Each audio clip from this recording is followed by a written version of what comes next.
안녕하십니까. 이제 계속 보니까 좀 정이 드는 것 같습니다. 제가 한번 기도드리겠습니다. 하나님 우리 아버지, 오늘 예수 그리스도께서 이 땅에 행하신 놀라운 복음의 소식을 증거하고자 합니다. 주님, 우리가 이 복음을 증거하는 일에 쓰임 받을 수 있는 은혜를 입혀주신 것을 감사하고, 아직도 우리 주위에 많은 사람들이 예수 그리스도의 이 귀한 속죄의 복음을 알지도 못하고 또 알려고 하지도 않습니다.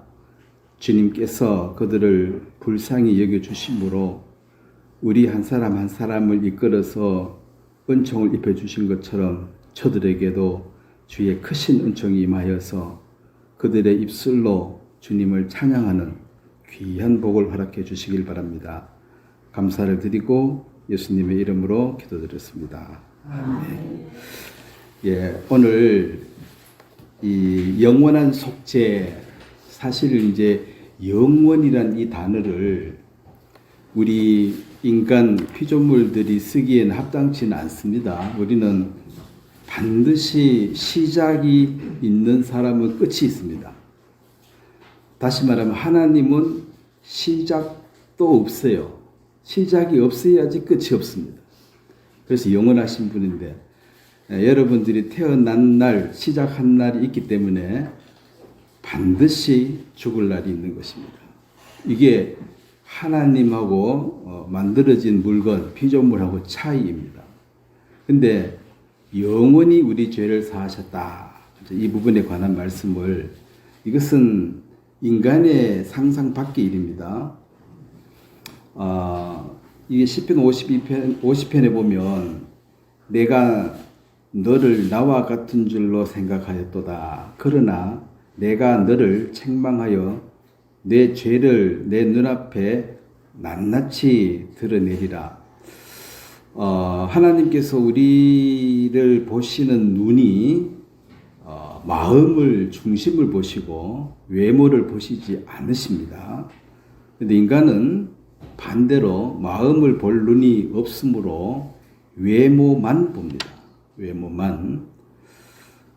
그래서 우리의 중심을 보시는 하나님이 우리의 죄들을 다 드러내서 내가 뭔 죄가 있나 하고 대드는 사람들에게 낱낱이 보여주고, 그 확실한 근거로 인하여 영원한 심판을 받게 됩니다.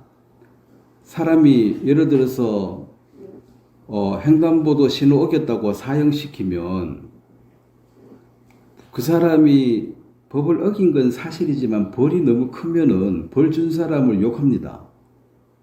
인간에게 영원한 형벌을 줄 때는 그만한 근거를 제시해야 됩니다. 이렇게 많은 죄를 지었기 때문에 이 사람은 불가피하게 사형을 처할 수밖에 없다. 그래야지 모두가 공감을 합니다. 횡단보도 신호 한번 어겼다고 사형시키면 그건 공정한 재판이 될 수가 없습니다. 그래서 우리의 모든 죄를 낱낱이 들추어내서 우리의 입을 딱 막아버립니다. 할 말이 없도록. 그것이 공정한 심판입니다. 그것은 마귀, 그렇게 트집을 잡고 하나님을 대적하는 마귀도 할 말이 없어야 됩니다. 할 말이. 그게 공정한 심판입니다. 유구무원이죠. 할 말이 없는 사람. 자, 그러면 이제 구원을 받았으니까 구원을 받았다. 이게 무슨 의미 있냐? 이제 죄 용서를 받았다. 자, 구원을 쉽게 설명하면, 자, 우리의 마음에 우리는 죄가 있고 요 죄를 행동으로 옮긴 것을 범죄라는 거죠. 죄를 범했다는 거죠. 근데 인간은 범죄밖에 못 봐요. 드러난 행동. 하나님은 이 나타나기 전에 원천적인 죄를 보고 있습니다. 그러면 이제 거듭났다 이 말은 하나님의 선물인 성령을, 이 성령을 하나님은 우리 마음에 선물로 주고 싶은데, 이 성령은 거룩하기 때문에 더러운 죄가 있는 사람의 마음 속에 들어갈 수가 없습니다. 그럼 이 성령을 받아들이려면 무조건 이 죄를 깨끗하게 없애야 돼요. 요게 죄 사함이라 그래요. 죄가 없어지지 않는 사람은 성령을 받을 수가 없다. 그리고 성령을 받았다고 우긴다고 될 일이 아닙니다. 나는 받았다. 그럼 마음에 죄도 있고 성령도 있고 이 동시에 거할 수가 없습니다. 그래서 인간의 힘으로 아무리 노력을 해도 인간은 이 범죄는 좀 줄일 수 있습니다. 행동을 똑바로 하면 돼요. 근데 죄를 없앨 방법이 없습니다. 인간은. 그래서 이것은 하나님께서 뭔가 해주셔야 돼요. 우리는 할 방법이 없습니다. 그래서 죄 용서를 받았다. 죄를 용서받았다. 이걸 구원받았다. 즉 구원이란 말은 죄에서 건짐을 받았다. 죄에서 구원을 받았다 이 말이고, 그 다음에 죄는 더러운 사람의 반대가 의롭게 되어졌다. 의롭다 함을 받았다. 나는 의인이 됐다. 자, 물론 이것을 이제 잘못 오해하면 네가 의인이라고 이제 이렇게, 이것은 누가 의인이라고 내가 의인이라고 한 게 아니고, 내가 재판을 받으러 갔는데 판사가 너 무죄다 이렇게 말했다는 겁니다. 그럼 판사가 무죄라고 하면 무죄지. 뭐 달리 할 말이 있냐는 거죠. 다른 사람이 아무리 뭐라고 이거 10년 줘야 돼. 뭐 이거 무기징역이야. 이거 사형시켜야 돼. 아무리 그래 지방 방송 많이 해도 필요 없고, 그 많이 떠들면 쫓겨나갑니다. 재판한 데 가서. 판사의 말입니다. 10년 그러면 10년이고 사형 그러면 사형이고, 그 판사가 무죄. 그래서 나는 죄가 없다. 물론 이 세상의 재판은 불의가 있어서 뭐 이렇게 뇌물주가 잘못돼가 죄가 분명히 있는데 나 죄 없다 하고 나오면 얄밉죠. 얄미워도 죄가 없는 거예요. 판사가 판정하면. 그 다음에 이제 거듭났다 이 말은 처음에 죄를 가지고 태어난 죄인으로 났다가 이제는 의인으로 다시 한번 태어났다. 죄인이 뭐냐? 죄를 가진 여기 죄인이에요. 그 성령을 받은 사람을 의인이라고 그래요. 죄인으로 한번 났다가 의인으로 다시 한번 태어났다. 그래서 감성이 풍부하신 분은 구원을 받고 나면은 세상이 다르게 보인다. 다른 세상 같다. 이렇게 말하는 것은 죄인의 신분으로 이 세상을 보니까 우중충했어요. 근데 마음이 깨끗한 성령으로 이 세상을 보니까 너무 선명하고 좋은 거야. 그렇게 선글라스 시커먼 거 끼고 살다가 벗고 이를 딱 보면 선명한 것처럼 내가 지금까지 보던 세계가 아닌 다른 세계를 볼 눈이 열려져 버렸다. 그것을 이제 거듭 태어났다. 거듭났다는 것은 굉장히 중요한 이야기이기 때문에 잠깐 더 설명을 하면, 하나님께서 그 여섯째 날 동물과 사람을 만드셨고, 다섯째 날 만든 것이 물고기와 새를 만드셨습니다. 다섯째 날과 여섯째 날에 확실한 차이가 있습니다. 여섯째 날은 한 번에 바로 태어나 버리면 딱 태어나는 순간 어미와 닮았어요. 근데 다섯째 날 만들어진 것들은 딱 놓으면 닭이 알로 알이 딱 나왔죠. 그럼 어미가 이렇게 보니까 자기가 안 닮았잖아요. 내가 왜 이런 걸 낳았을까? 그게 이제 21일 동안 품고 있으면 병아리가 태어납니다.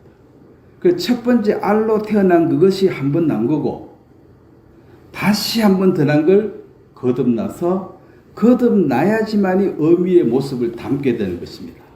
물고기도 물고기를 넣는 게 알을 낳아버립니다. 그 알이 깨어나서 이제 조그마한 물고기가 되는 거죠. 그래서 하나님이 다섯째 날과 여섯째 날에 물론 하나님은 한 날 다 만들 수도 있어요. 근데 나눠놓으신 것은 한 번 난 것들과 두 번 나야 된 것들을 나눠놓아서 사람들이 거듭난 게 뭐냐 이렇게 묻거든. 봐라, 이거 거듭난 게 한두 개냐? 뭘 거듭난 게 몰라. 이 땅에도 거듭났는 게 하늘에 차였고 바다 물속에 꽉 찼는데, 그걸 보면 거듭났다는 말을 이상히 여기지 말라고 이제 거듭나는 것들로 이 세상에 꽉꽉 채워놨습니다. 자, 영생을 얻었다. 죽음의 죄의 삭시 사망이니까 이 죄를 가진 사람은 반드시 죽임을 당하고 심판을 받아야 되는데 이제 죽음을 해결했다. 나는 이제 영원히 살 수 있는 산 소망. 이 땅의 모든 소망은 죽음으로 끝이 나버립니다. 그런 소망은 죽은 소망이에요. 산 소망은 죽어도 갖고 갈 수 있는 것. 이 땅에 아무것도 못 가져갑니다. 다 죽은 소망들입니다. 사망에서 생명을 옮겼다. 그 다음에 하나님의 자녀가 됐다. 제가 저번 시간에 너희 아비 마귀에서 났으니 그 첫 번째 태어났을 때는 아버지가 하나님이 아니고 마귀가 아버지라는 것입니다. 다시 태어났을 때 이제 하나님 보고 아버지다 부를 수 있는 자격이 되어지는 것을 자녀라고 합니다. 하나님을 아버지라고 처음 불렀던 것을 여러분들은 기억하셔야 되는데 뭐 뜻도 모르고 아버지 그거는 그냥 잘못한 거고 정말 내가 아버지라고 불렀을 때 마음에 감동과 평안이 있어야 됩니다. 이 세상에 많은 사람이 있지만 저보고 아버지라고 부를 수 있는 사람은 2명밖에 없습니다. 내 자식 2명만 나보고 아버지 그래야지. 여러분이 어떤 사람은 나를 부르는 호칭이 이름을 부르든 뭐 다른 걸 불러야지. 아버지 그러면 서로 곤란해집니다. 뭐 아버지가 된 적이 없는데. 그래서 나로 난 자, 내 씨를 받은 자, 내 이미지, 내 DNA를 갖고 있는 자, 그 다음에 죽으면 상속할 수 있는 자, 그게 자녀예요. 그래서 상속은 아무나한테 안 주죠. 자식한테만 줍니다. 그게 자녀가 되어졌다. 그 다음 7번째 제일 중요한 겁니다. 이제 이 죄를 가지고 살던 이 사람에게 하나님이 성령을 주시면 너희의 몸이 이제 성전이 되어졌다. 예수님이 성전을 파하시고 이제는 우리 각 사람에게 예수님이 거기 거하셔서 우리를 성전 삼으셨다. 그래서 거룩한 성전이 더러운 게 들어오면은 이 성령이 불편해합니다. 뭐 마약 넣고 사람 죽이려고 그러고 이런 생각하면 성령이 불편해요. 이 거룩한 성전에 더러운 것을 넣지 말라는 것입니다. 자, 그러면은 이 죄 사함은 어떻게 받은 것이냐? 물론 나중에 설명했습니다. 결론부터 얘기하면 그리스도 안에서 그의 은혜의 풍성함을 따라 그의 피로 말미암아 속량 곧 죄 사함을 얻었다. 여기 이제 은혜라는 것, 그 다음에 피, 뭐 기도, 눈물 이런 거 아무리 해도 죄는 안 씻어집니다. 죄를 씻는 데는 피, 사망을 지불해야 됩니다. 그리고 로마서 3장 24절도 그리스도 예수 안에 있는 속량으로 말미암아 하나님의 은혜는 선물로 주는가? 그리고 뒤에 나오네 값 없이 의롭다 하심을 얻은 자 되었다. 그래서 구원을 받고 나면 자랑할 게 없어요. 내가 의롭게 되고 거듭난 데 대해서 내가 자랑할 게 없는 건 내가 한 게 없어요. 예수님이 내 죄를 씻어 주실 때 여러분 뭐 했습니까? 태어나지도 못했죠. 뭘 아무것도 못했죠. 내가 태어나기도 전인데 내가 해준 게 뭐가 있습니까? 너희가 거듭난 것은 썩어질 씨로 된 것이 아니라, 자, 이 세상의 모든 것은 다 시작이고 끝이 다 없어져요. 뭘 걸고 명세도 없어집니다. 근데 여러분이 제가 얘기했죠. 내가 믿을 대상을 선정할 때는 절대로 변하지 않는 것을 믿어야 됩니다. 이 세상에 절대로 변하지 않는 것은 하나님 말씀밖에 없습니다. 나머지 것들은 다 변합니다. 이 태양 우주도 나중에 다 없어지게 되어 있습니다. 눈에 보이는 것은 잠깐이요. 다 없어져요. 눈에 보이지 않는 것만 영원한데, 뭐 사람을 믿는다, 뭐 다른 걸 믿고 이렇게 하는 것은 그거는 그 믿는 대상이 흔들리기 때문에 그거 믿어가지고는 확신이 오지 않습니다. 말씀으로 거듭났다. 그럼 너가 뭔 근거로 의인이라고 말하느냐? 절대로 변하지 않는 하나님의 말씀으로 내가 확증을 받았다. 그 말이고, 그 다음에 믿는 자에게는 영생을 얻었고 심판에 이르지 않고 사망에서 생명을 옮겼다. 이제는 사망, 심판에 대해서는 이제 안심한다. 이제는 뭐 아이고 이제 안심이다. 이제 쉬었다. 죄에 대해서 끝났다. 이런 편안함을 주게 됩니다. 그리고 하나님의 자녀가 되는 권세를 주었다. 이거 엄청납니다. 여러분이 회장님 자녀만 돼도 엄청난 게 뭐가 엄청납니까? 상속. 뭐 곁다리로 나서 첩으로 나든지 말든지 간에 그 DNA 조사해가지고 친자 확인만 되면 상속 왕창 받아갑니다.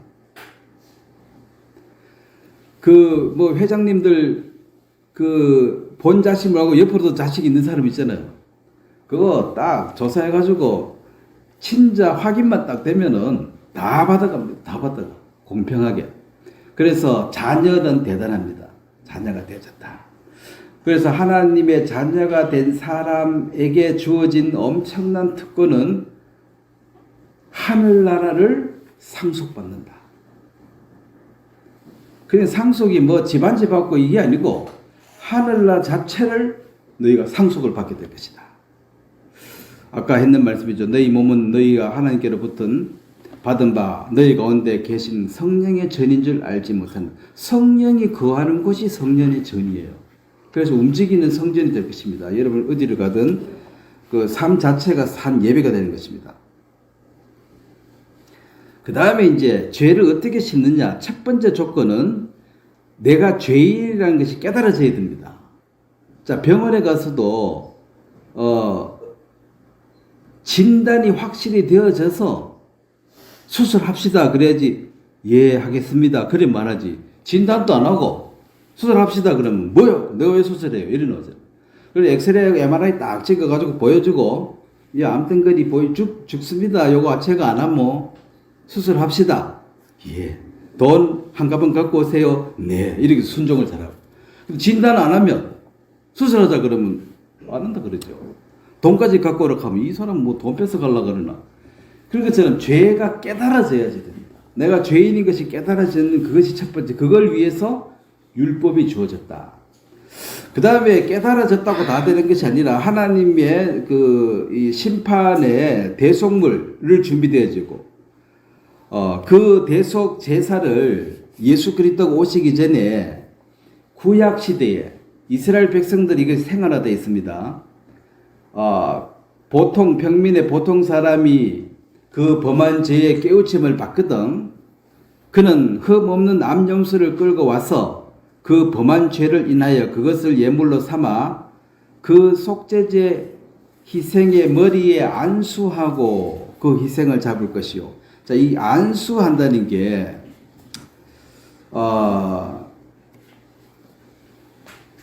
저기 이제 죄인이 죄를 가지고 왔는데 원래는 저 죄인이 심판받고 죽어야 돼요. 근데 하나님 우리를 사랑하시고 우리는 생명이 하나밖에 없는데 죄 지을 때마다 죽어라 그러면은 뭐 이 생명이 남아날 리가 없으니까 그러면 내가 크게 봐줘가지고 네 대신에 아무 죄도 없는 양을 한 마리 죽이면 너 죄를 용서해 주겠다. 그래서 이제 양에게 머리에 안수를 해서 미안하다. 죄는 내가 짓고 죽기는 네가 죽네. 그래서 죄 진 사람 늘 양을 끌고 가서 오늘 지내고 그 다음 죄 지면 또 끌고 오고 이게 이제 성전이 있어야 되고 제사장이 이 제사를 주관하고 있습니다. 그래서 지금도 이스라엘 백성들은 죄가 많아서 어려운데 빨리 성전 지어가지고 이 속죄를 해야 되는데 왜 그들은 예수를 아직 안 믿기 때문에 그래서 성전과 제사장이 필요합니다. 그래서 안수를 이렇게 해서 미안하다. 네가 좀 죽어라. 이게 이제 제사, 속죄 제사 방법입니다. 그 다음에 이 제사를 지낼 때 이제 피를 받아야 됩니다. 피. 왜냐하면 이 피가 생명이다. 사람이 죽으려면 생명된 피를 빼쁘면 죽어요. 자살할 때 잘라가 피 빼버리면 3분의 1만 빼면 죽습니다. 그래서 이제 이거 피는 생명의 상징이에요. 사망을 지불했다는 확실한 증거가 피를 뺀 것입니다. 그래 목 잘라가지고 피를 받아가지고 그 성전 안에 단인 단뿔의 피를 바른다. 왜 단뿔의 피를 바르냐면 유다의 죄는 금강석 끝 철필로 기록되되 그들의 마흔 판과 그들의 단뿔의 세계재건을 자 죄를 두 군데 기록합니다. 한 군데는 단뿔에 그러니까 단뿔에 기록하니까 이걸 단에 이걸 이제 피로 덮어주는 거죠. 단뿔에 또 하나는 마음판에 마음판은 내가 기억하는 것이고 단뿔은 하나님의 장부예요. 그래서 이제 히브리서 10장 17절에 그 하나님의 장부에 이제 피값을 지불해서 이걸 지웠으니까 저의 죄와 불법을 내가 다시 기억지 않겠다. 그러면 내 장부도 내가 없애면 돼요. 자, 요즘은 그런 거 없는데 옛날에는 이제 가게 가서 월급쟁이들은 매일 돈 못 주고 월급 타면 이제 갚는 장부를 뭐 라면 한 봉지 김치 한 통 이렇게 쭉 적어가지고 살 한 대 이렇게 적어가지고 월급 타서 이제 가서 장부 봅시다. 쫙 보고 얼마 주고 이제 꼼꼼한 사람은 자기 집에 자기 장부도 적어요. 오늘 내가 뭐 라면 한 샀다 해서 적어 놓고 집에 오자마자 그 장부를 각개표해야 돼. 그러면 이제 주인 장부도 지웠고 내 장부는 내가 지워야 됩니다. 내가 지우고 주인 장부는 주인이 지우고 각개표하고 나도 각개표하고 그래서 이제 돈을 갚았구나. 그러니까 하나님의 장부가 단뿔에 피를 발라서 죄를 없애고 근데 내 마음판에 남아있는 이 죄는 내가 지워버리고 믿어버려. 이제 그게 장부를 지웠으니까 딱 엑스포지죠. 갚지도 않고 나만 지워버리면 나중에 사업 나죠. 갚지도 않고 갚았다 하니까. 그래서 이 제사를 지내는 것은 하나님의 장부에 완전히 지울 수 있는 근거를 만드는 것입니다. 내 마음판의 죄는 내가 지우는 거예요. 믿음으로. 갚았다는 걸 믿음하고 엑스포 치면 되는 거죠. 이게 이제 이 성전인데 물에 들어가서 이 번제단이 있고 물두멍이 있고 이 안에 지성소가 있습니다. 이거 다 알 필요 없습니다. 아까 그거는 이제 한 사람 이렇게 죄를 씻는 것이고 이제는 이스라엘 백성들이 1년에 한 번씩 이스라엘 자손의 모든 죄를 이걸 이제 1년에 한 번씩 없애는 그 날을 정했는데 자 그걸 하려 그러니까 이스라엘 백성들이 이제 좀 많이 있는데 이 대표로 제사장이 대표로 1년 동안 이스라엘 백성들이 지은 모든 죄를 여기에 안수합니다. 이렇게 넘어가가지고 보세요. 아론은 제사장이거든요. 두 손으로 산 염소의 머리에 안수하여 이스라엘 자손의 모든 불의와 그 범한 모든 죄를 고하고 그 죄를 염소의 머리에 두어 미리 정한 사람에게 맡겨 광야로 보낼지니라. 자, 이게 무슨 말이냐면 이제 이게 운이 좋아야 되는 두 마리를 갖고 와가지고 염소를 한 마리는 목 잘라가지고 피를 빼고 한 마리는 이제 제사장이 사람들 보는 데서 이제 이 염소를 끌고 가는 거야. 안 보일 때까지 끌고 가서 너 죄가 그만큼 사라졌다. 이걸 시청각 보여주는 거예요. 그래서 한 마리는 잘라 죽이고 멀리 보내진 걸 아사셀 양인데 그래서 사람들에게 시청각적으로 확실히 보여주는 제사를 이것은 1년에 한 번씩 하는 속죄제입니다. 대속죄제죠. 이는 너희의 영원히 지킬 규례라. 이스라엘 자손의 모든 죄를 위하여 1년 1차 속죄할 것이니라. 아론이 여호와께서 모세에게 명하신 대로 행하였더라. 자, 그러면 이것은 이제 죄를 씻는 방법이죠. 개인으로 하려면 개인이 양 끌고 가서 안수해서 죽이면 되고, 근데 죄가 너무 많으니까 한 사람 한 사람에게 다 처리를 못하니까 1년에 이제 전체로 하는 이 속죄제. 그리고 이스라엘 백성들은 지금도 성전을 지어서 이걸 해야 되는데 못하니까 지금 답답한 거예요. 물론 예수님을 모르는 어리석음 때문에 그렇습니다. 그래서 이제 이 구약의 대속 제사는, 그러면 그 구약의 제사 그렇게 하는데 우리하고 뭔 상관이 있느냐? 우리하고 사실 상관은 없어요. 이방인은 거기 뭐 제사할 자격도 없고 성전에 들어갈 자격도 없고. 근데 이제 이걸 왜 얘기하냐면, 죄를 씻는 방법이 이런 식으로, 이런 방법으로 죄를 씻는다는 것을 알면은 예수님이 왜 피 흘리고 돌아가셨는지를 이해하는데 이게 그림자로서 실물이 오면 도움이 된다는 것입니다. 그러니까 지난번에 제가 말씀한 세례 요한은 여자가 낳은 자 중에 제일 큰 자다. 세례 요한 입에서 뭔 소리가 나냐면은 예수님을 보고 하나님이 보내신 하나님의 어린 양이다. 이 말은 이 양이 죽음으로, 자, 너 양 잡아가지고 매일 제사를 지내지 않았느냐? 왜 죽였느냐? 죄 씻으려고 지냈죠. 근데 이분이 하나님의 어린 양이다. 그럼 요분이 죽어가지고 죄가 씻어진다는 것을 이스라엘 백성들은 잘 알고 있습니다. 그러니까 이제 율법은, 구약의 모든 제사법은 장차 오는 좋은 일의 그림자요. 이 그림자라는 게 또 참형상이 아니므로 해마다 늘 드리는 바 같은 제사로 나오는 자들은 언제든지 온전케 할 수 없다. 왜냐하면 올해 지은 죄 씻어놨는데 내년에 새해에 결심해도 작심삼일 또 죄를 짓잖아요. 그 또 죄인이야. 이걸 수백 년 계속 했는데 죄가 완전히 해결됐다고 말을 못하는 게 작심삼일로 자꾸 죄를 지으니까. 그래서 이건 온전하지 못하고 그림자다. 그럼 왜 이거 그림자 말로 하느냐? 자, 아파트 당첨됐을 때, 아파트 신청할 때, 아파트 짓기 전에 그 모델하우스 가서 보죠. 이 아파트는 어떤 식으로 짓나? 이 뭐 구조가 이거 내가 이거 좋아하는 거가 싫어하는 거 보고 마음에 든다 안 든다 그걸 뭐 보고 알아요? 그 팜플렛 그 책박은 잘 몰라. 우리는 그건 모르겠고 한번 지나봐라. 모델하우스. 그래서 모델하우스 구경 가자 해서 이제 보고, 아, 이게 좋다. 나 이거 할란다.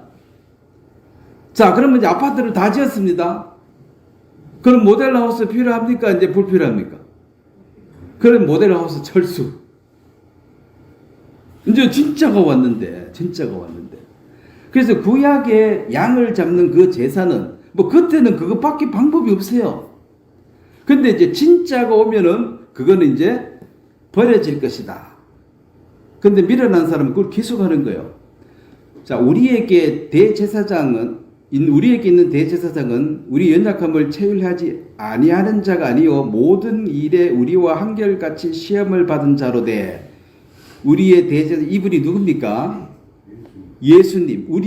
예수님의 몸하고 우리 몸하고 차이가 있다 없다? 몸뚱아리가 차이가 있습니까? 없습니다. 예수님 밥 먹어야 돼요, 안 먹어야 돼요? 화장실 가야 돼요, 안 가야 돼요? 많이 걸어 다니면 피곤해요, 안 피곤해요? 똑같습니다. 유혹을 받아요, 안 받아요? 받죠. 그럼 못 박히면 아파요, 안 아파요? 우리가 아픈 거하고 똑같아요. 그 고통을 참으셨기 때문에, 견디내셨기 때문에 우리가 그것도 나 때문에 그 죄값을 지불한다고 죽으셨고, 그래 이 고통이라는 것을, 예를 들어서 뭐 귀신이 와서 죽었으면 고통이 없잖아요. 근데 니하고 몸이 똑같다는 사실을 알아라. 그래서 이제 너희가 고난이 있고 힘이 드느냐, 예수님을 바라보라 그래요. 여러분 지금 힘든 게 있죠? 예수님을 바라보라. 그럼 예수님 뭐라 하겠어요? 야야, 네 힘든 거는 아는데 나보다 더 힘드냐? 내 지금 십자가에서 지금 죽겠다. 네 때문에. 십자가 밑에 가서 주님 나 힘듭니다. 그래, 나보다 더 힘드냐? 아니요. 그래서 이제 위로가 되는 거예요. 상대적이니까. 아무리 힘든들 예수님의 그 고통에 비교할 수가 없잖아요. 그래서 이제 양이나 염소로 제사를 지냈는데 완전한 제사는 짐승 가지고 안 되고 완전한 나하고 똑같은 사람이 와야 되는데 그 사람은 허물이 있으면, 죄가 있으면 제물로서 불합격입니다.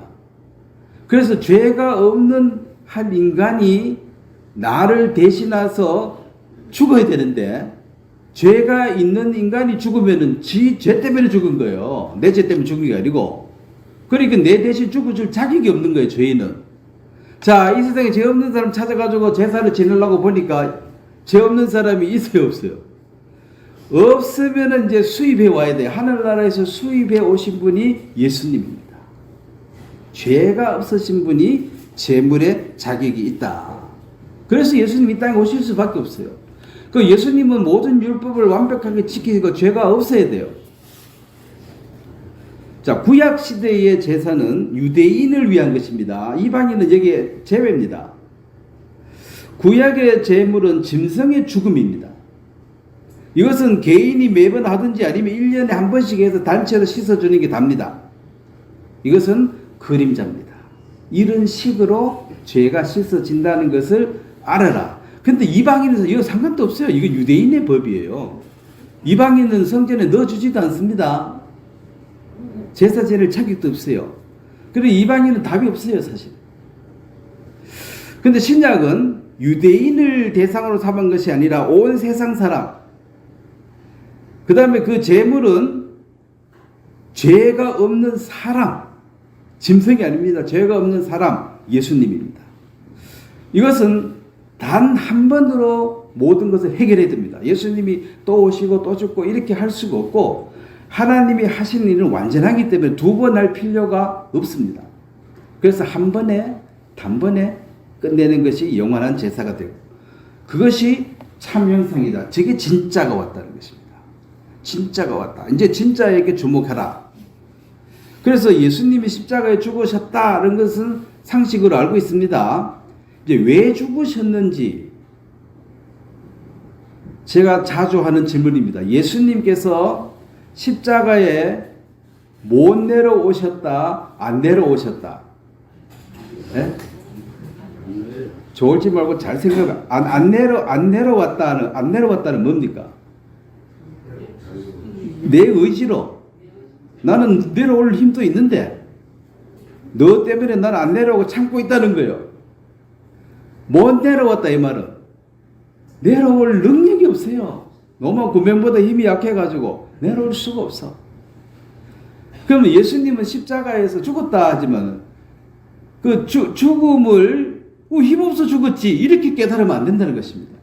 힘이 없어 죽은 게 아니라 자원해서 죽은 거예요. 자원해서. 그리고 로마 군인들 그냥 다 죽일 수도 있습니다. 12영에 되는 천사를 내가 당장 지금 부를 수 있다 그랬습니다. 천사 한 명 모으면은 18만 5천을 구약에 죽여버려. 하룻밤 사이에. 천사가 뭐 눈에 보여도 죽이는데 뭐 대체 다 죽는 거지. 근데 예수님은 나는 그렇게 하지 않는다. 나는 힘이 있지만 쓰지 않는다. 왜냐하면 예수님은 제물로 하나님 어린 양 죽으러 오셨기 때문에 그 모욕을 당하고 고통을 당해도 이 모든 사람들의 죄를 씻는다는 분명한 사명입니다. 이 사명이라는 것은 내 목숨을 바쳐서 일을 해도 후회하지 않는 그 어떤 좋은 일. 근데 이 사명을 못 찾는 사람은 사실 인생 왜 사는지도 잘 몰라요. 내 시간, 내 돈, 내 모든 것을 다 들여도 아깝지 않는 어떤 일을 찾아야 돼요. 어떤 사람은 불쌍한 사람 도와주는 거다. 어떤 사람은 뭐 이제 나름대로 열심히 사는데 왜 사느냐? 뭐 그냥 사는 거지. 이거는 이제 생각이 많이 게으른 것입니다. 육신이 게으른 거는 그 사람 집 좀 추접지만 생각이 게으르면 하나님하고 멀어지게 돼 있어요. 즉흥적이고 생각이 짧으면 마귀하고 친하게 돼 있습니다. 자, 죄악을 담당하신 예수님. 이사야 53장에 죄악을 그에게 그 양에게 이 사람의 죄를 머리에 안수 이 담당 전달해버린다. 이 스가랴서 3장 9절은 이 땅의 죄악을 하루에 제하리라. 자, 스가랴라는 선지자가 하나님의 계시를 받아서 너희들이 죄 때문에 지금 고통하고 있는데 때가 되면 단 하루에 이 땅에 있는 모든 죄를 없애버리는 하나님의 큰 계획이 있다. 그 큰 계획을 위해서 예수님이 이 땅에 오신다는 것을 얘기했습니다. 이 세상에 있는 모든 죄를 다 없애는데 며칠 걸린다 그랬습니까?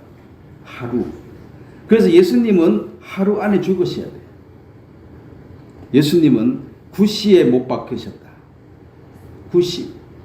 3시죠. 3시가 우리 시간으로 오전 9시고. 몇 시에도 그 채지기 전에 돌아가셔 버렸어요. 그렇게 하루 만에 죄를 담당하셨다. 오직 자기 피로 영원한 속죄를 이루사. 이건 이제 영원한 속죄인데, 자기 피로 영원한 속죄를 이룬 이것이 예수님이 이 땅에 오신 목적입니다. 그래서 이제 구약 시대에 처음 아담 때부터 세상 끝날까지, 자, 예수님이 저 십자가에 죽으신 저 시점은 여러분 지금이 2024년이죠. 2024년 이 처음에 1년 기준이 어디서 출발했는지 아십니까? BCAD 그래가지고 BCAD, BC는 기원전, 기원 후, BC가 Before Christ, 예수님 태어나시기 이전이 BC입니다. 그래서 1년 기준 잡아준 분이 예수님의 탄생이에요. 그러면 예수님이 2000년 전에 저기 돌아가셨으니까 우리는 지금 현재 사는 우리는 내가 생각하는 과거나 미래나 예수님 편에서 보면 다 미래의 일입니다. 2000년 뒤의 일이기 때문에 큰 그림으로 보면 나의 과거의 죄, 미래의 죄 나뉘을 수 있지만 크게 보면은 네 과거도 미래고 네 미래도 미래고 똑같습니다. 그래서 이제 요한복음 1장 29절에 이 말씀이 보라 세상 죄를 지고 간 하나님 어린 양이다. 이것이 이제 세례 요한의 증거였습니다. 누구라고요? 하나님의 어린 양. 아, 그러면 속죄할 때 그 맨날 죽는 그 양입니까? 그렇다는 거죠. 그래서 온 세상 죄를 위하여 요한일서 2장 이제 온 세상에 있는 모든 죄를 위해서 예수님이 이제 돌아가셔야 된다. 돌아가셨다. 그래서 다 이뤘다. 2024년 오늘 이 시점에서 죄가 없어졌다. 내가 오늘 죄가 없어졌다라고 내가 인식하고 깨닫는 것이지 실제로 내 죄는 언제 없어졌습니까? 예수님이 다 이루었다 할 때. 자, 그럼 여기 있는 모든 분들의 죄는 한날 한시에 없어진 걸 이해하십니까? 근데 깨달은 날짜가 서로 다를 뿐입니다. 한날 한시에 죄가 다 없어졌습니다. 자, 조금 더 크게 생각합니다. 여기 있는 모든 사람의 죄가 한날 한시에 없어진 것도 사실이고 요 밖에 나가면 길에 다니는 이 모든 사람의 죄도 그날 없어졌습니다. 근데 그들은 예수님이 너를 위해서 죽었다. 그럼 감사하고 고맙다 하면 되는데 뭐 누가 죽으라 했나? 왜 죽고 난리야? 나는 관심 없어. 나 지금 장가 가야 돼. 난 장가 가야 돼. 바빠. 한번 들어봐라. 듣기 싫어. 그 죽음을 멸시하고 조롱하고 있습니다. 그래서 우리가 전해준 것은 너 죄를 지금 씻으라가 아닙니다. 너 죄가 씻어졌다라는 것을 지금 통보해 주는 것입니다. 너 죄를 지금 씻으라. 지금 피 흘리라 소리가 아니고 너 죄가 씻어졌다는 사실을 지금 전달해 주는 거예요. 언제? 나하고 같은 날. 그게 언젠데? 예수님이 십자가에 돌아가신 그날, 다 이루었다 하신 그날, 너 죄도 사해져서. 그래서 복음을 전한다는 것은 이미 이루어진 사실을 전파합니다. 그럼 그 사람이 안 믿어도 그 사람의 죄가 예수님이 사한 건 사실입니다. 그럼 왜 지옥 갑니까? 믿지 아니함으로.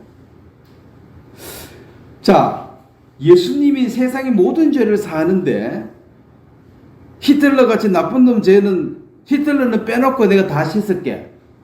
예수님이 그렇게 말씀하셨습니까? 뭐 김일성이 나쁘다 하는데 김일성이는 모든 인류를 다 씻어놨습니다. 예수님은 하나님의 사랑은 차별이 없다. 하나님은 차별하지 않습니다. 죄인이나 의를 똑같은 한 인생으로 보고 있습니다. 그래서 우리가 기회가 되어지면은 누구든지 간에 너 내 얘기 좀 들어봐라. 예수님 십자가에 죽을 때 너 흉악한 모든 죄가 사해졌다. 아, 난 듣기 싫어. 안 들었어 그러지. 잠깐만 들으면 구원을 받을 수 있는 것입니다. 자, 그러면 그가 세상 창조할 때부터 자주 고난을 받아야 할 것이 이제 자기를 단번에 제사로 드려 죄를 없게 하시려고 세상 끝에 나타나셨다. 자, 우리는 시간 안에 있으니까 그러면 뭐 아까 얘기했잖아요.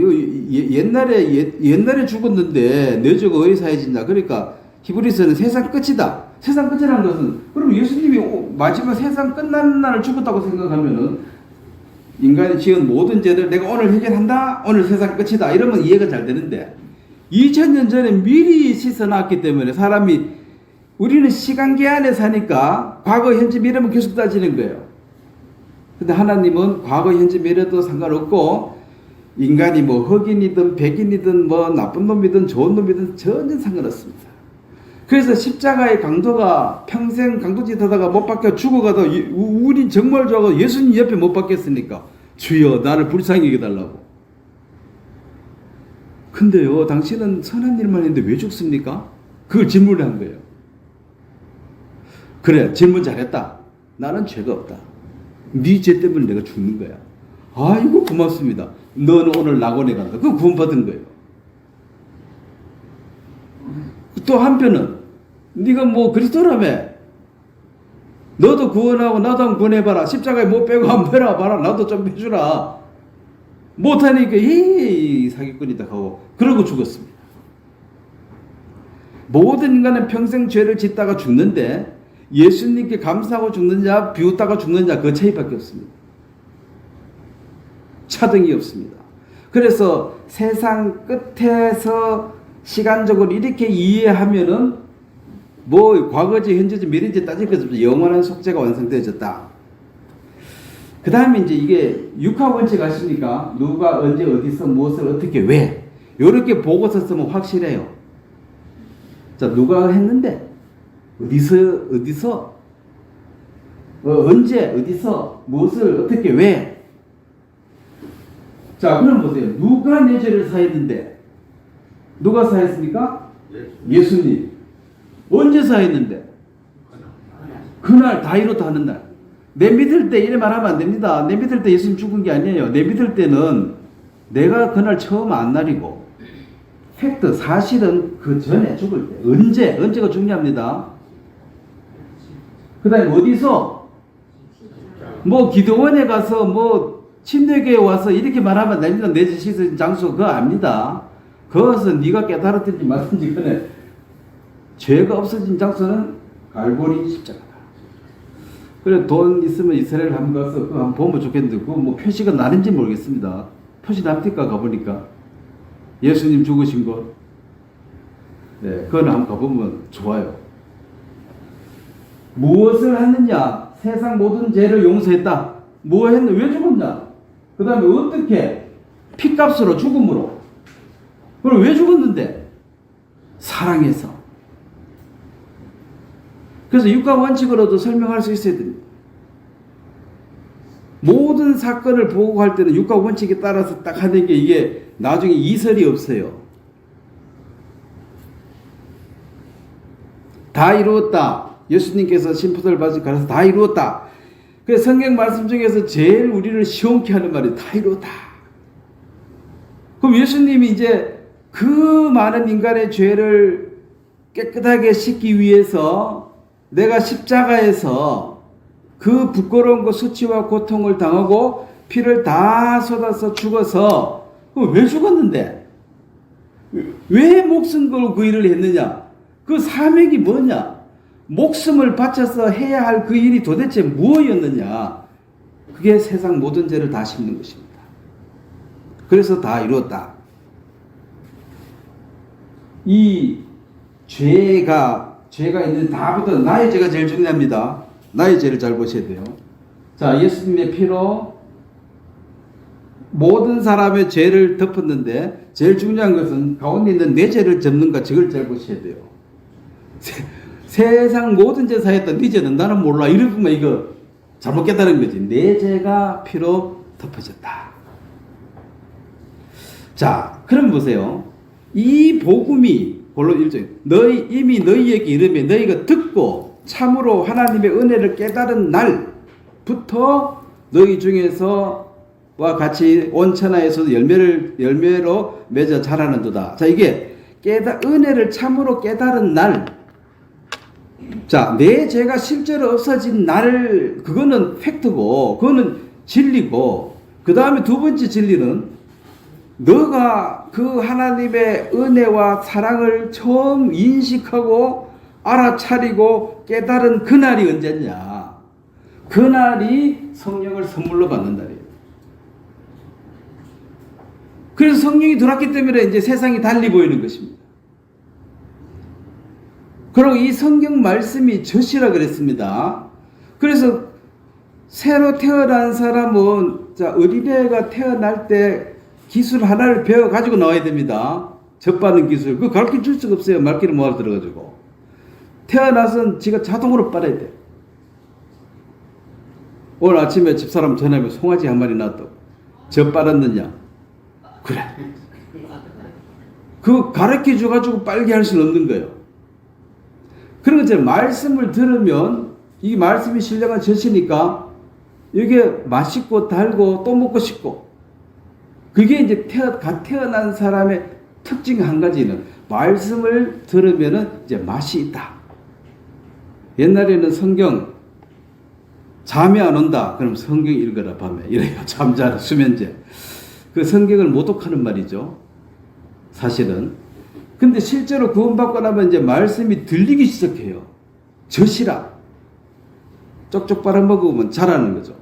그래서 누가복음 1장 17절 죄 사함으로 말미암은 구원.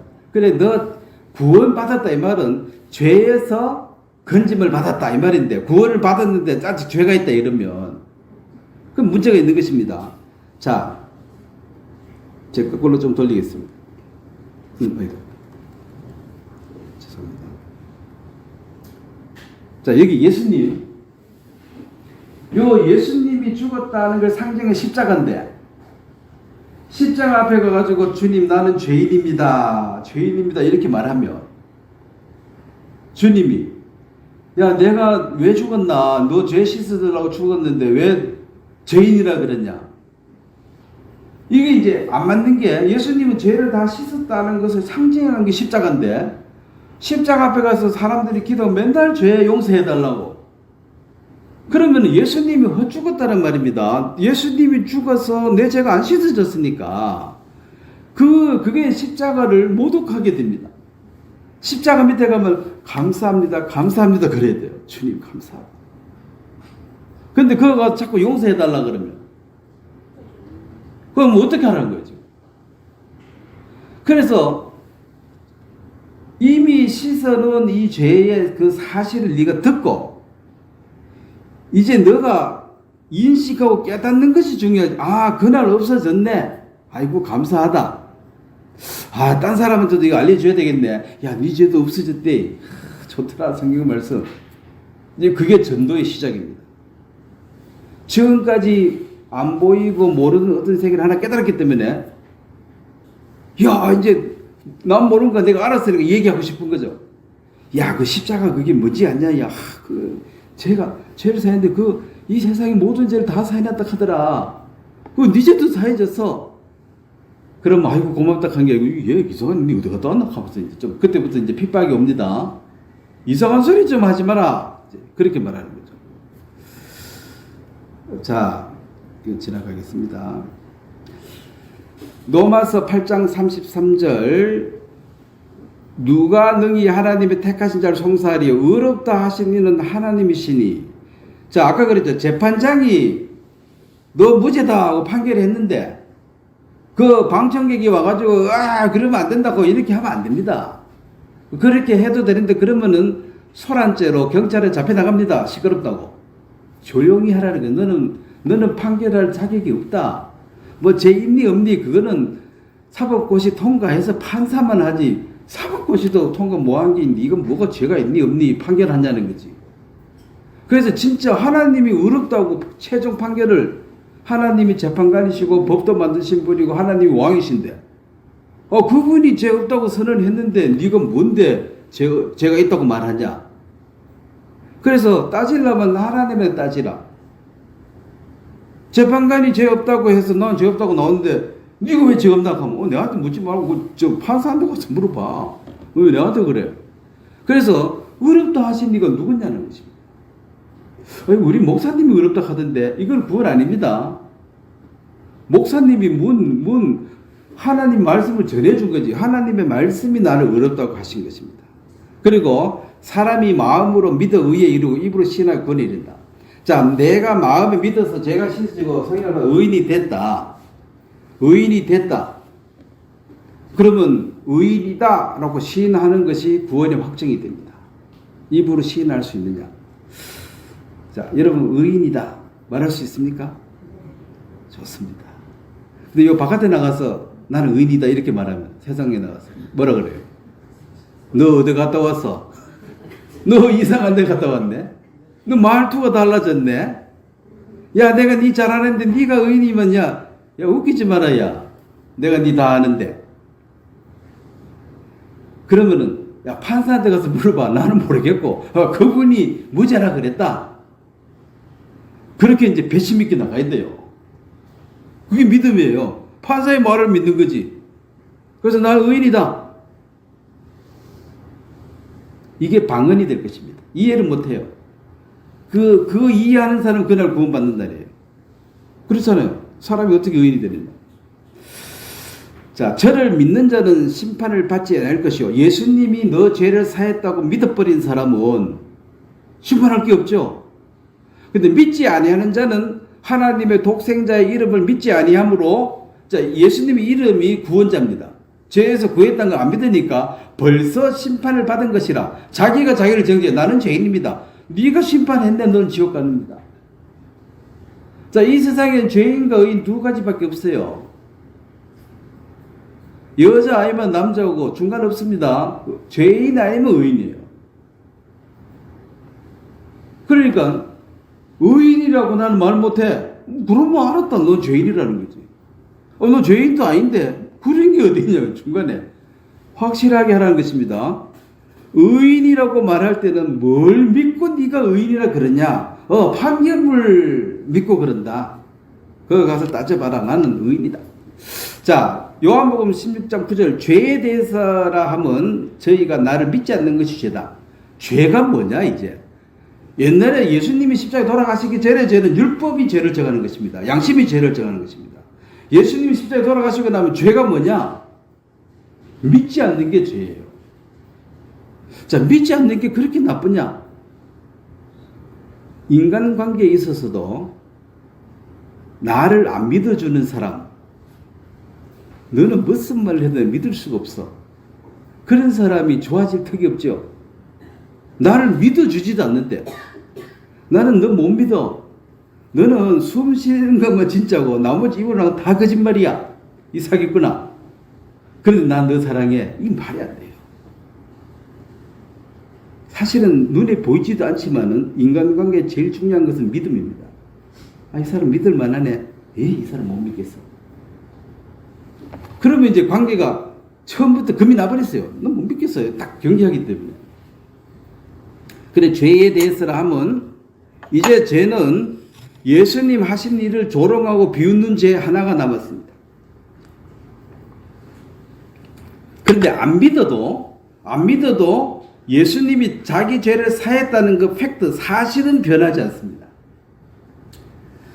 지구가 둥글고 돌아가는데 갈릴레오가 처음 외쳤을 때 대다수의 사람들은 지구는 편편하다. 배 타고 멀리 가면 떨어져 죽는다 해서 멀리 안 가고 그랬어요. 지구가 돌기는 왜 돌아? 내가 아무리 봐도 지구를 가만히 있는데. 지구가 돌아간다는 사실을 아무도 안 믿을 때도 지구는 돌아갔고 비로소 한 사람이 믿었어요. 그때도 돌아갔고 지금은 다 믿습니다. 지금 또 돌아가고. 그 지구가 돌아가는 사람이 믿고 안 믿고와 상관이 없어요. 그걸 무지하다 그래. 어리석다고 말하는 거예요. 넌 지구 안 돌아간다고 생각해. 지금도 그렇게 말할 수 있어요. 그렇게 살면 돼. 뭐 그래서 하나 저래서 하나 뭐 별 차이 없어요. 돌든지 말든지. 근데 참 무지하다. 이거 어리석다 이 사람. 돌아가는 지구에 타고 앉아가지고 자꾸 안 논다고 우기니까 이거 어떻게 얘기해야 되냐. 그럼 예수님이 죄를 다 사했는 게 사실이기 때문에 네가 안 믿어도 너의 믿지 아니함이 그걸 바꿀 수가 없습니다. 네가 믿고 안 믿거나 하등 중요한 게 아닙니다. 자, 성경을 기록한 목적이죠. 요한, 예수님에서 가장 사랑하는 자 요한이 그랬습니다. 오직 이것을 기록함은 성경입니다. 너희로 예수께서 하나님의 아들 그리스도이심을 믿게 하려 함이요. 자, 첫 번째, 예수님은 여러분이 타임머신을 타고 그 시대로 돌아간다고 생각하면, 그러니까 그때 갔을 때 예수님하고 한동대 같이 사는데 예수님이 나는 하나님의 아들이다. 여러분이 예수님 옆집에 살았다 칩시다. 나는 하나님의 아들이다. 다 믿어지겠어요? 안 믿어지겠어요? 당연히 안 믿어지지. 이상하네. 미친 거 아니야? 왜 하나님 아들이냐? 그걸 예수님의 형제들도 그렇게 말했습니다. 예수님은 그 집에서 제일 맞이잖아요. 사실 뭐 그 집 시도 아니야. 성경을 잉태했기 때문에 시도 아닌데 어쨌든 동생들이 내가 하나님의 아들이다 하니까 하나님의 아들은 왜 숨어 사냐? 저기 나가서 한번 외쳐봐라. 예수님 내가 아직 때가 안 됐다. 나가서 외치면 잡혀서 죽어요. 예수님이 죽는 시기가 정해져 있습니다. 그 거짓말이지 뭐. 하나님의 아들이면 나가지 왜 숨어 사냐? 동생들조차도 안 믿는 사람 욕할 수 있어요? 안 믿는 게 정상 아닙니까? 사람 보고 어떻게 하나님 아들이라고 그래. 그래서 요한은 예수님께서 세례를 받으시고 성령이 임하시고 성령의 인도를 따라서 공생애를 살 때 따라다니면서 이제 다 보니까 무리를 걷고 죽은 자를 살리고 이거 보니까 이건 사람이 아니야. 이건 하나님이야. 그래서 예수는 목수, 그 당시에는 직업이라는 것이 아버지 직업을 자식이 따라가는 게 바꿀 수가 없어요. 그 제도상. 아버지가 목수면 계속 목수하는 거예요. 목수아들아 있냐, 이거 목수아들. 근데 하나님 아들 가니까 웃긴다는 거지. 예수님은 30살까지 조용히 사셨어요. 이제 세례 받고 그때부터 외쳤지. 그저 조용히 있었으니까 30살까지 조용히 살았으니까 옆집 총각이다. 좀 착실하네. 이 정도로 알고 있는데 내가 하나님 아들이다. 그래서 고향에서 선지자 관장을 못 받는다. 네 어릴 때부터 다 아는데 네가 하나님 아들. 얘는 사기치려면 딴 데 가서 쳐라. 그래서 고향에는 안 먹혀 들어가는 거예요. 그렇지만 요한은 하나님의 아들 그리스도이심을 믿게 하기 위해서 내가 이 글을 적었다. 지금 같으면 동영상 찍어놨으면 확실한데 그때는 동영상이 없었어요. 이거 적어놓은 것보다 큰 다행이라고 생각해요. 녹음이라도 좀 해놨습니다. 근데 글로 적는 것밖에 방법이 없었어요. 아니면 말로 전해지. 이게 말은 또 없어지니까. 하나님의 아들이다. 사람의 아들이 아니다. 너희로 믿겨.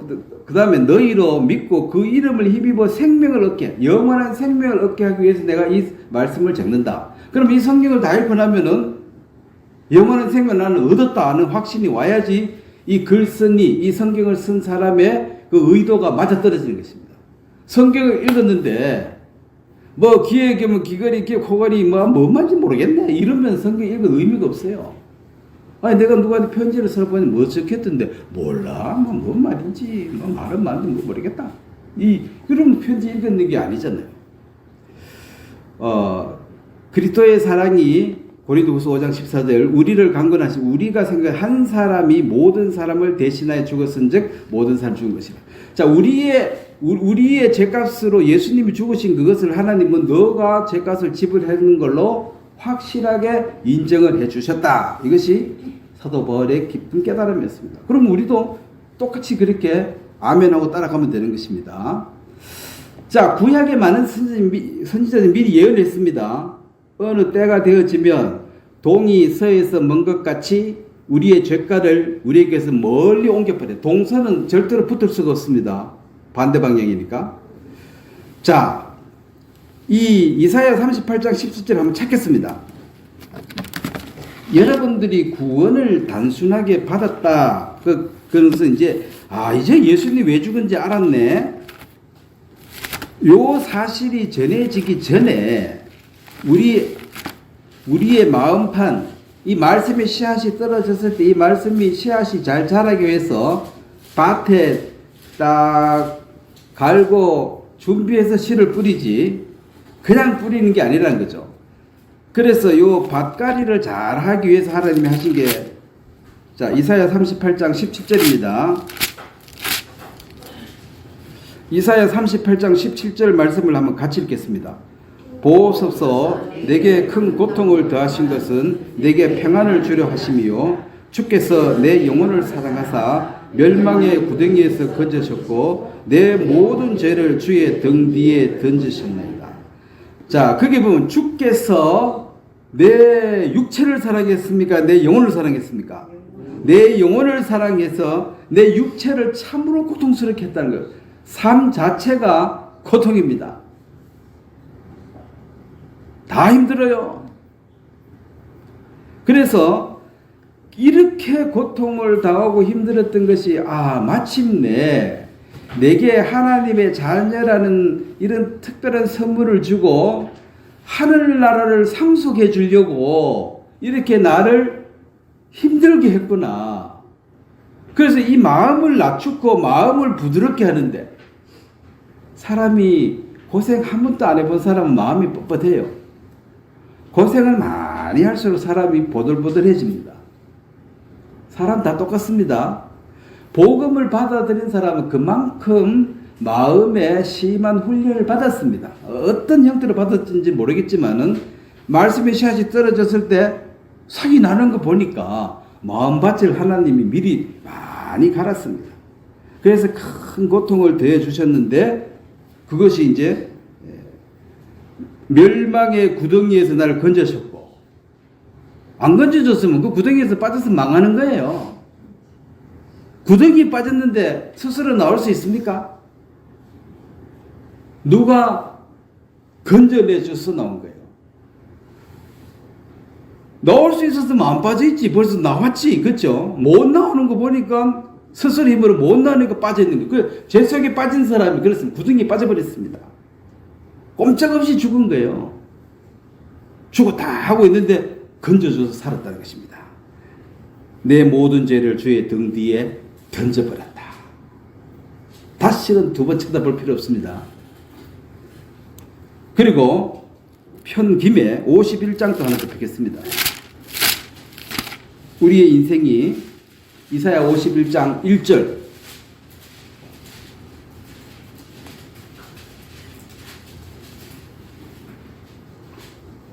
한번 같이 읽겠습니다. 의를 따르며 여호와를 찾아 구하는 너희는 내게 들을지어다.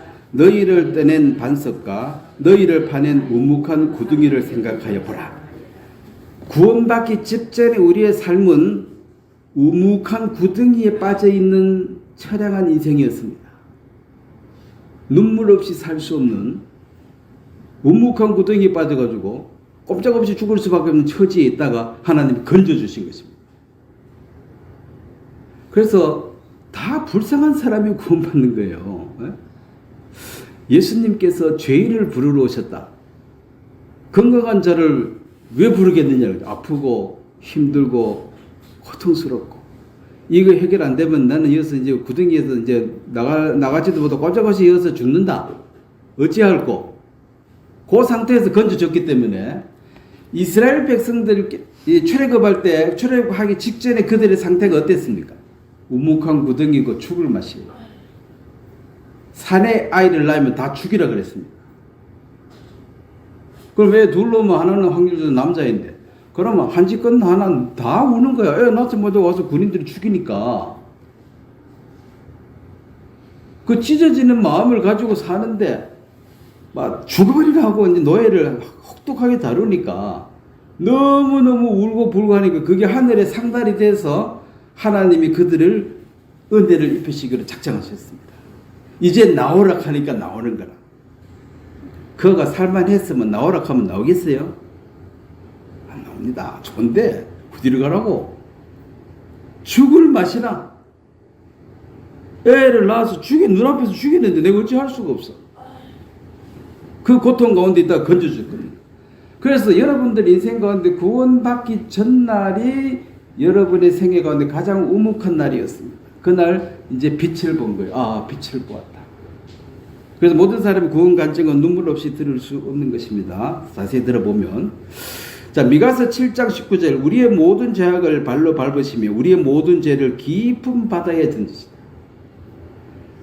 오사마 빈 라덴 죽여가지고 어떻게 했습니까? 바다에 버려버렸죠.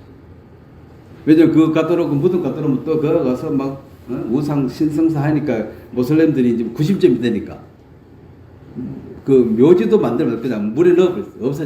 없어져. 어디 몰라. 그런 의미에서 모세의 시체도 하나님이 없애버렸어요. 또 모세 섬긴다고 또 난리지기 테니까 하나님이 안 섬기고.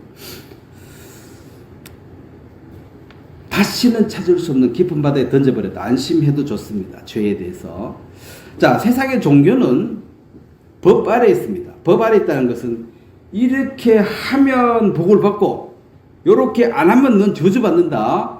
저주받기 싫으면 주일 성수해. 안 하면 저주받지. 법에 눌려서 합니다. 그래서 해도 안 해도 괴로워요. 협박에 의해서 해야 되니까. 그래서 참된 믿음의 신은 은혜로. 은혜는 자원하는 마음으로 네가 결정해서 하는 것입니다. 주일 여기 오지 않는다고 구원 취소한다고 협박하지 않습니다.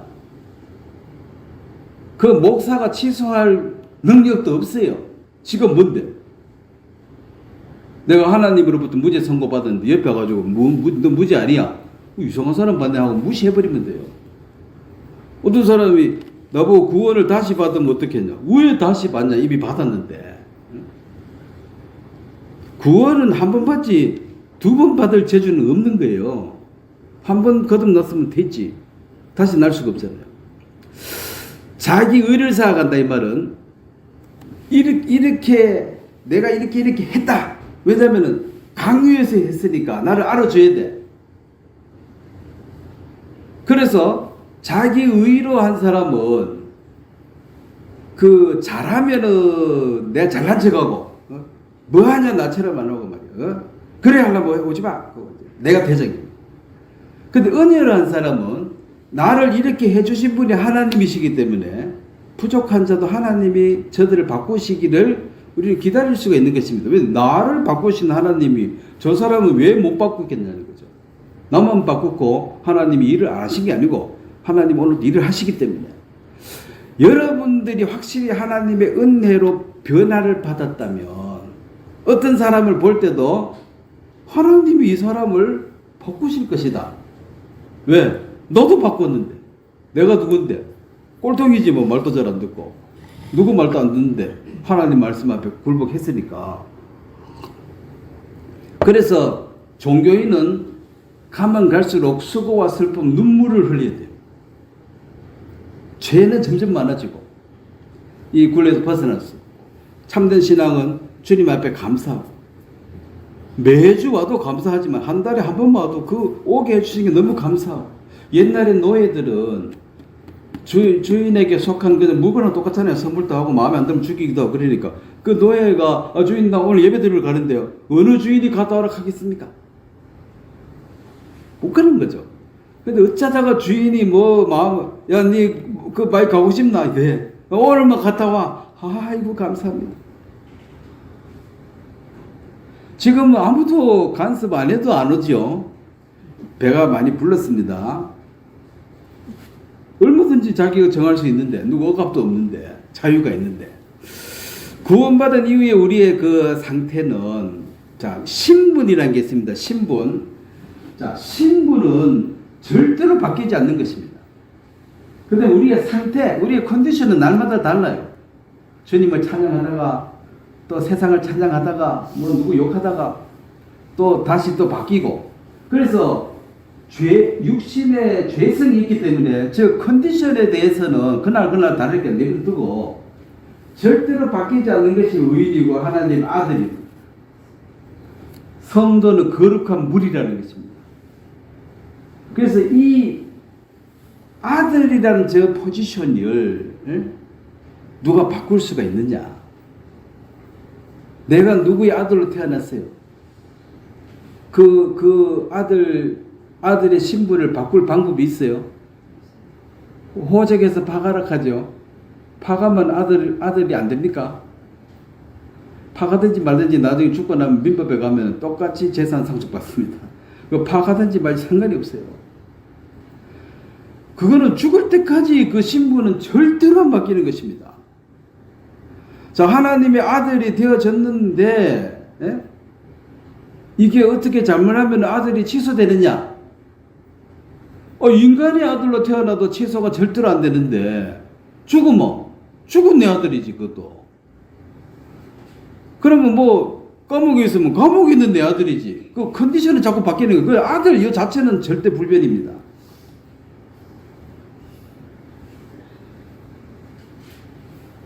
성도 그 포지션 다시 한번 더 세밀하게 말하면 영적인 저 위치는 하나님이 선물로 주어졌고 절대로 바뀌지 않는 것이 또 내 안에 성령이 한번 내주 들어왔다. 들어온 이 성령이 다시 나갈 수가 있느냐? 절대로 못 나갑니다. 뭐 사울왕은 들어갔다 나갔다 하는데 그거는 하나님의 영이고 예수 그리스도 주신 성령께서는 한 번 들어오면 절대로 떠나지 않습니다. 다만 성령이 답답해하고 한탄하고 힘들어는 하지 떠나지는 않습니다. 그리고 이제 하나님을 우리가 아버지라 그러고 우리 모두가 아버지니까 남자들은 형제라고 부르는 거예요. 형제라고.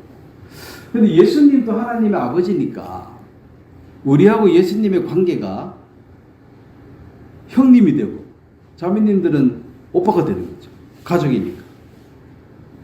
그래서 권속, 하나님의 권속, 하나님의 가족. 그 하늘나라는 전부 한 식구라. 다 형님이고 동생이고. 그래서 그 가족, 그 권속이 되어버렸다. 그 집에 이제 태어났으니까 그 집 식구, 이건 절대로 깨어질 수 없다는 것입니다. 뭐 그 뒤 얘기는 또 나중에 하고 오늘 이 복음 얘기만 하도록 하겠습니다. 자, 그렇다면 요한복음 15장 이 4절에 보면 그럼 우리가 이제 어떻게 신앙생활을 하고 하는 그런 부분은 차후로 할 얘기지만 여기서 하는 얘기가 내 안에 거하라 나도 너희 안에 거하리라. 저거는 이제 성령께서 내 안에 있는 불변입니다. 이건 절대로 바뀌지 않습니다. 가지가 포도나무에 붙어 있지 아니하면 절로 과실을 맺을 수 없음 같이 너희도 내 안에 있지 아니하면 그러하리라. 자, 포도나무 된 너희는 가지고 나는 포도나무 가지가 붙어 있어라. 붙어 있어야 될 이유가 뭡니까? 왜 붙어 있어야 됩니까? 네? 열매를 맺는 것은 결과고 붙어 있어야 될 원인은 공급을 받기 위해서. 그 가지가 붙어 있어야 될 이유는 내 살라고 붙어 있는 거예요. 쉽게 말해가지고. 내가 공급을 받아야 될 거 아니에요. 공급을 받으면 열매는 어떻게 됩니까? 저절로. 열매 맺으려고 붙어 있는 그것은 결과하고 원인을 뒤바꿔 놓은 거예요. 그러면 그것도 짐이 돼요. 붙어 열매를 맺어야 되는데 열매는 용서서 맺는 게 아니고 절로 맺어지니까. 그럼 너는 왜 붙어 있느냐? 네가 공급을 받아서. 공급을 받기 위해서 포도나무 가지는 붙으라. 그럼 교회는 왜 와야 되느냐? 열매 맺으려고요. 그거 아니에요. 열매는 절로 맺어지는 것이고 내가 먹고 성장하고 살라고. 공급원이 거기에 있습니다. 그럼 뿌리 이 원지에서 가지가 떨어지면 이게 공급을 못 받으니까 이게 이미 죽은 목숨이에요. 붙어 있으라. 그래서 공급을 받기 위해서다.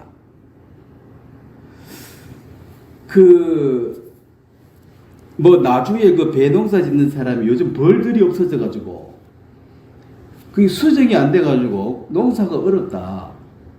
그래서 뭐 북 가지고 뭐 이래 해야 되고 그 힘들대요 그걸. 그래 벌들이 왜 없어졌는지 환경이 변해가지고 어쨌든 벌이 없어졌다. 자 벌이 그 배나무에 가서 꽃에 가는데 벌이 그 꽃에 왜 갑니까? 수정시켜 주러 갑니까? 일하러 가요? 꿀 먹으러 가는 거죠. 꿀 먹으러 가는데 결과적으로는 어떻게 돼요? 수정이 되죠. 그러니까 벌들은 지 좋아서 그냥 간 거예요 거기. 근데 결과적으로 수정이 되는 거예요. 근데 사람들은 이제 결과로 이놈 벌들이 와서 수정을 왜 안 시켜주냐 이 나쁜 놈. 그 벌들은 내가 네 수정 왜 시켜주냐 내 살기도 바쁜데 나는 내 물어 간 거야. 뭐 수정 되더니 관심이 없고. 근데 벌한테 가서 교육시켜 너는 하루에 뭐 몇 시간 와서 수정을 시켜야 되고 그렇게 안 하면 너 혼낼 거야. 이런 교육해봐야 벌은 안 듣습니다. 본성대로 살아요. 그래서 교회에 와서 공급을 받기 위한 그 내가 유익하고 내가 자발적으로 오는 것이지 열매를 맺어야지 와가지고 아이고 열매 안 맺어도 힘든데 그 열매까지 맺으라고 안 할래 하면서 이것도 법으로 잘못 가르치는 거예요 사실. 그래서 교회는 왜 붙어 있어야 되느냐. 내가 뿌리로부터 그 영양분을 공급받아야지 네가 자랄 거 아니냐 그 말입니다. 그래서 거듭났다 이 말은 이제 금방 태어난 어린애입니다. 그래서 거듭난 사람 한 사람 생기면 손이 많이 갑니다. 집에 애 하나 태어나면 어떻습니까? 애가 뱃속에 있을 때가 효자라 나오면 10배로 분답시켰습니다. 전혀 보태면 안 돼요 집안에. 그래도 사람들이 다 좋아해요. 그 생명 태어나면 똥도 예쁘다 그러고 뭘 해도 밤 잠 못 자도 한번 애 웃어주면 다 풀어지고 옆에서 보면 미친 사람 같아. 저리 애미긴데 갖다 버리지 말로 집에 들고 있는 싶지만 생명으로 얻어지는 기쁨이 그 모든 것을 상쇄하고도 남습니다. 그래서 교회에서 한 사람 구원받으면 손이 많이 갑니다. 비상이라 그 사람 중심으로 돌아갈 수밖에 없어요. 집안. 그래서 어느 정도 성장하면 그래서 그 하루하루 성장하는 그 보는 것이 낙이에요. 그런데 새로운 생명이 안 태어나면 할 일 없어 좋기는 좋아. 근데 늙은 할매 둘이 앉아있으면 너무 지루해. 손자가 있어 좀 집이 북적북적해 시끄럽고 힘들더라도 있는 게 좋다는 거지. 나쁜 생각하면 없는 게 편해. 일 안 해도 되고. 봐요 뭐 도움 됩니까? 귀찮기만 하고 전부 손이 가야 되고 힘들어요. 그래서 교회가 어떤 집안에 어른 하나밖에 없는데 애가 20명 태어나버리면 그 집은 개판돼요. 애는 맨날 울고 싸우고 똥 싸고 그 집이 아니야. 그래서 교회는 성숙한 성도들이 있어서 어린애가 태어나서 이걸 품어야 됩니다. 그러니까 그냥 열매만 많이 주면 그거 다 썩어 버려요. 말로 쳐도 어떻게 처리를 못해. 성장하는 만큼 주님은 열매를 허락하실 것입니다. 감당이 되도록. 감당이 안 되는데 많이 생기면 그것도 힘들죠. 그래서 빌립보 2장 12절에 보면 나의 사랑하는 자는 너희가 나 있을 때뿐 아니라 더욱 지금 나 없을 때도 항상 복종하여 두렵고 떨림으로 너희 구원을 이루어라. 이 말은 구원을 새로 받아라 이 말이 아니고 갓 태어났으니까 이제 성장해라. 아무것도 바라지 않는다. 젖만 먹어라. 와서 젖만 먹어라. 그리고 젖을 먹는 것은 애도 좋지만은 저는 뭐 경험 안 했을지 모르지만 어머니들도 애가 젖 안 먹으면은 젖이 아프고 힘들죠. 먹어주면 이제 시원하고 각자 다 더 좋은 거예요. 젖을 줘서 좋고 이거는 먹어서 좋고. 그러면 이제 젖이랑 말씀이 젖이니까 말씀을 가르치고 공급하는 교제해주는 이 사람도 아이고 힘들겠다 말 많이 해야 돼가지고 힘 안 듭니다. 그 받아먹는 그 애를 보면서 그 다 잊어지고 애는 또 그거 먹고 자라고. 그래서 이 말씀의 젖을 공급받아야 될 이유가 뭐냐? 니 금방 태어났으니까 자라야 된다는 것입니다. 그럼 나는 아무것도 못하는데, 아무것도 못하는 게 정성이에요. 애가 태어나자마자 청소한다고 돌아다니면 그 골치 아파. 그 정신에 문제가 있어요. 그 정신병원에 먼저 보내야 될 진짜. 그냥 누워가지고 똥만 싸고 울고 지 마음대로 사는데 그걸 보듬어 주는 사람들이 다 즐거움으로 그 일을 감당하게 될 것이다. 그걸 감당하지 못하는 집에는 하나님이 자식 보내주면 안 돼요. 귀찮다고 쓰레기통 버리고 이러면은 그 귀한 생명을 선물로 줬는데 말입니다. 그거 좀 귀찮다고 내다 버리고 나가 죽어라 하고 이렇게 하면 안 된다는 것입니다. 그래서 구원을 이루도록 자라게 하는데 이게 성숙한 사람. 그 집안에도 할아버지 있고 아버지 있고 애가 있고 애들 중에서도 큰 형님 맏언니 있어가지고 질서가 있어 집안이 잘 돌아가야지.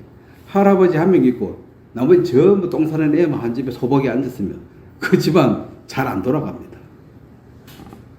그래서 모든 사람이 각자의 위치에서 더 성숙해서 보듬을 수 있는 그 구원을 성화를 이루어가라.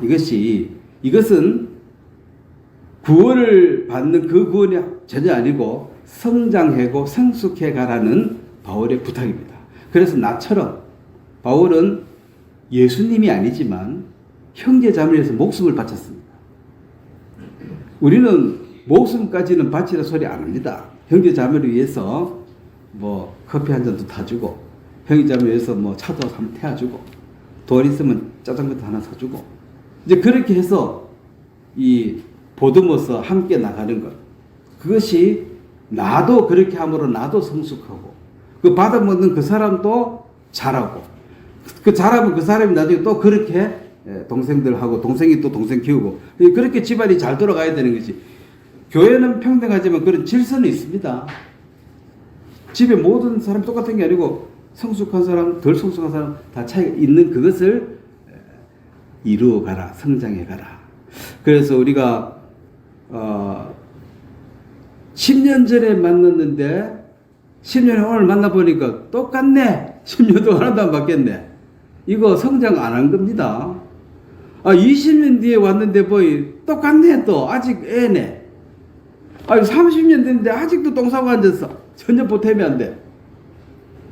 이게 이제 구원을 이루지 못하는 하나님의 은혜의 복음을 듣고 그 큰 은혜를 보답치 않는 그 보답은 젖 먹고 많이 자라간 그래서 하는 그것이 의무나 어떤 누구의 강요가 아니라 자발적으로 자원해서 하면 내가 즐거운 거예요. 옛날에 처음에 테니스 정부가 돌았는데 양반들이 우리가 왜 힘든 일 하냐 그 상끝한테 시켜라 종들이 이제 정부 테니스 치고 그 힘들다고. 근데 일을 하느냐 놀이를 하느냐 그 종은 주인이 하락해서 했으니까 그 정구 칠 때 그 사람은 그게 일이 되죠. 쉬는데 시켜서 했잖아. 일이잖아. 이거 오전 내내 쳤는데 죽겠다. 이거 그거고. 그 다음에 이제 그게 내가 놀이가 되려면 내가 돈 내고 내가 치면은 놀이가 되는 거예요.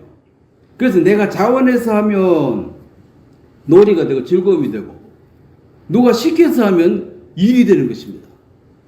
똑같은 거예요. 그래서 밭에 가서 일하는 것도 내가 좋아서 하면 놀이라. 부자들도 큰 집 지어놓고 저것 만들어가지고 뭐 상치 싣고 오고 일하는데 뭐 돈 많은데 뭘로 일하노? 이건 내가 놀이야. 나무 가지 치고 그거 뭘 하노? 사람 시키지. 아니 놀이라니까? 그래서 교회에서 하는 모든 일들은 일이 아닙니다. 내 자원에서 하는 즐거움으로 하게 됩니다. 그럼 저는 말씀 전하는 게 일입니까? 일이면 일당 받아야지. 나는 즐거움으로 하고. 물론 뭐 몸뚱아리가 있으니까 집들하면 고생은 맞습니다. 집에 있는 게 제일 편한 걸 맞는데 이 자체는 즐거움이다. 성숙한 사람들이 성숙하지 못한 사람을 먹여주고 이것을 다 즐거움으로서 그래서 교회는 그런 사랑으로 감사로 한 가족으로 뭐 가족끼리 뭐 밥 먹으라고 밥값 내놔라 하고 이렇게 안 하잖아요. 더 뭐라 그러고 맛있는 거 있으면 더 주고 이제 그렇게 해서 여기는 정말 사랑이 있다. 이것이 헌신을 기쁨으로 하고 봉사를 즐거움으로 하는 이건 이 세상에 속한 단체가 아닙니다. 이것은 하늘에 속한 단체라서 이 교회는 세상 위에 두셨다. 세상 체제하고 다른 그런 교회입니다. 물론 이 땅에 있는 교회들은 진짜 하나님의 교회는 또 핍박하고 저 이상하다고 하고 그렇게 말하겠습니다. 자, 오늘 여기까지 말씀 전하겠습니다. 제가 한번 기도드리겠습니다. 하나님 아버지, 참 예수님의 사랑을 생각할 때마다 너무 감사하고 우리를 우묵한 구덩이에서 건져주시고 구렁에서 건져주심으로 이제 빛을 보고 아름다운 세상을 보고 주님을 찬양할 수 있도록 이끌어 주신 것을 감사하고 또 이번에 우리 형제 자매들이 모두가 합심해서 이런 귀한 집회를 할 수 있도록 여러 가지로 도와주신 것을 너무나 감사합니다. 그 손길 위에 주께서 넘치는 은혜를 입혀주시고 이 모든 일을 감사와 기쁨으로 감당케 하신 그 주님을 찬양하고 영광을 돌립니다. 또 계속 우리가 복음을 전할 때도 주께서 우리에게 기쁨을 주시고 힘을 주셔서 주님 오시는 그날까지 열매와 상관없이 우리의 즐거움으로 이 일들을 감당할 수 있도록 도와주시기를 바랍니다. 감사를 드립니다. 예수님의 이름으로 기도드렸습니다. 아멘. 예, 수고하셨습니다. 마치겠습니다.